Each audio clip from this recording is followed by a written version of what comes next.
थोड़ी ढेरी हुई है माल होंगे लाट का या मगर दिहाड़ी ला सकते हैं ना साढ़े को मिसे मगर लगती है कि वह उम्र तका के हिसाब से काम करने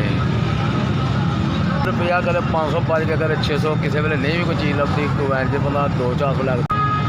यार गरीब आदमी है बस बकन को गुजारा है वो कदे कम हो जाना थोड़ा बहुता कदे नहीं भी होता हवाई रोजी है कदे गाहक आ जाता ज़्यादा कदे घट आ जाता हर बंदे ही परेशान है स्टोर के जिस बंदे घलिया उन्होंने अल्लाह ताला जिंदगी देवे और जिंदगी वड्डी करे और उन्होंने अल्लाह ताला हर बुराई तो बचाए हर बुरे काम तो बचाए उन्हें मेरी मदद की अल्लाह ताला रिजल्ट कारोबार से बरकत पाए ना खैर खरीय रखे ना गया अल्लाह ताला और सेहत रखे उन्होंने ना गया अल्लाह ताला और ना गया बहुत बड़ा आदमी बना दे पिछा मैं खुश हाँ SVS का मैं बड़ा शुक्रगुजार हाँ जिन्हें पैसे मेरे तक पहुँचाए।